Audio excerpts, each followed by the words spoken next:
नमस्कार दोस्तों, Radhe Krishna. Welcome to my channel Shyam Deewani ji. दोस्तों आज मैं आपको अहोई अष्टमी की कथा सुनाने वाली हूँ इस वीडियो में, तो ध्यान से सुनिएगा। एक साहूकार था जिसके 7 बेटे और बहुएं और एक बेटी थी। कार्तिक के महीने में दिवाली से पहले अष्टमी को अपनी मकान की लिपाई पुताई करने के लिए सातों बहुएं अपनी इकलौती नंद के साथ जंगल में जाकर खदान में मिट्टी खोद रही थी। वहां पर स्याहू की मांद थी।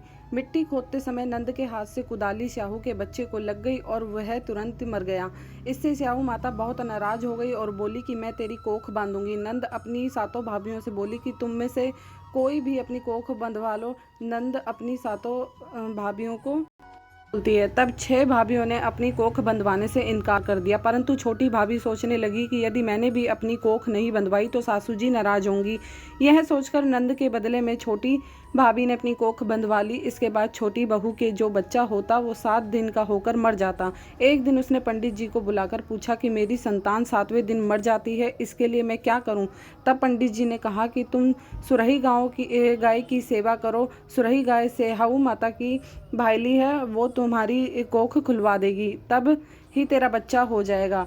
अब वह बहुत जल्दी उठकर चुपचाप सुरही गाय के नीचे साफ सफाई कराती। गाय एक पैर से लंगड़ी थी। गौ माता बोली कि हर रोज उठकर कौन मेरी सेवा कर रहा है, मैं आज देखूंगी। गौ माता खूब सवेरे उठी तो क्या देखती है कि साहूकार के बेटे की बहू उसके नीचे साफ सफाई कर रही है। गौ माता बहू से बोली कि क्या मांगती है? साहूकार की बहू बोली कि स्याहू माता तुम्हारी भाईली है और उसने मेरी कोख बांध रखी है, मेरी कोख खुलवा दो। गौ माता ने कहा अच्छा। गौ माता साहूकार की बहू को अपनी भाईली के पास लेकर चली। रास्ते में कड़ी धूप थी। वे दोनों एक पेड़ के नीचे बैठ गईं। थोड़ी देर में एक सांप आया। उसी पेड़ पर गरुड़ पंखनी के बच्चे को डसने लगा। साहूकार की बहू ने सांप ढाल के नीचे दबा दिया और बच्चे को बचा लिया। थोड़ी देर में गरुड़ पंखनी आई तो वहां खून देखकर साहूकार की बहू को चोंच मारने लगी। साहूकार की बहू ने कहा मैंने तेरे बच्चे को नहीं मारा, बल्कि सांप तेरे बच्चे को मारने आया था। मैंने तो उससे तेरे बच्चे की रक्षा की है। ये सुनकर गरुड़ पंखनी बोली कि मांगो, तू क्या मांगती है? वो बोली 7 समुंदर पार स्याहू माता रहती है, हमें तुम उसके पास पहुंचा दो। गरुड़ पंखनी ने दोनों को अपनी पीठ पर बैठाकर स्याहू माता के पास पहुंचा दिया।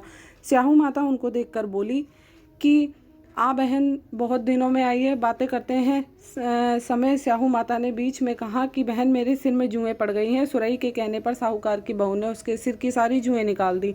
इस पर स्याहू माता ने प्रसन्न होकर कहा तूने मेरे सिर में बहुत सलाई फेरी है, इसलिए तेरे 7 बेटे और 7 बहू होंगी। वो बोली मेरे तो एक भी बेटा नहीं है, 7 बेटे कहाँ से होंगे? स्याहू माता बोली वचन दिया है, वचन से फिरूंगी नहीं, धोबी की कुंड पर कंकड़ी हूँ। साहूकार की बहू बोली कि मेरी कोख तो तुम्हारे पास बंद पड़ी है। तो ये सुन स्याहू माता बोली कि तूने तो मुझे ठग लिया। मैं तेरी कोख खोलती तो नहीं, पर अब खोलनी पड़ेगी। जो तेरे घर पर तुझे 7 बेटे 7 बहुएं मिलेंगी। तू जाकर 7 उद्यापन करियो, 7 होई बनाकर 7 कढ़ाई करियो। वो लौटकर घर आई तो वहाँ देखा कि 7 बेटे 7 बहू बैठी हैं। उसने 7 होई बनाई, 7 उद्यापन किए, 7 कढ़ाई करी। शाम के समय जेठानियाँ आपस में कहने लगी कि जल्दी जल्दी धोक पूजा कर लो, कहीं छोटी बच्चों का याद करके रोने लगे। थोड़ी देर में उन्होंने अपने बच्चों से कहा अपनी चाची के घर जाकर देखाओ कि आज वो अभी तक रोई क्यों नहीं। बच्चों ने आकर कहा कि चाची तो होई बना रही है, खूब उद्यापन हो रहा है। ये सुनते ही जेठानियाँ दौड़ी दौड़ी वहाँ पहुँची, आई और आकर कहने लगी कि तूने कोख कैसे खुलवाई? उसने कहा तुमने तो कोख बंधवाई नहीं थी, तो मैंने कोख बंधवा ली थी, परंतु अब स्याहू माता ने दया करके मेरी कोख खोल दी है। स्याहू माता जैसे साहूकार के बेटे की बहू की कोख खोली, वैसे ही हमारी और सब परिवार की बहुओं की कोख खोलती जाना। कहते कि सुनते कि हुकारा भरते कि। इसके बाद विनायक जी की कहानी भी ज़रूर सुनिएगा। तो दोस्तों आपको मेरी वीडियो कैसी लगी प्लीज़ ज़रूर बताइएगा। और अहोई अष्टमी के व्रत में यही कथा सुनी जाती है, तो अगर किसी को नहीं आती हो या कोई नहीं हो सुनाने वाला तो प्लीज़ आप मेरी इस वीडियो को ज़रूर देखिएगा, ज़रूर सुनिएगा व्रत करते टाइम। तो दोस्तों मेरे चैनल को सब्सक्राइब करना बिल्कुल भी नहीं भूलिएगा। और मेरी वीडियो कैसी लगी ये कमेंट करके ज़रूर बताना। कोई सुझाव हो तो ज़रूर दीजिएगा। और मेरी वीडियो को लाइक भी करना और अपने फैमिली और फ्रेंड्स के साथ ज़रूर से ज़रूर शेयर कर देना।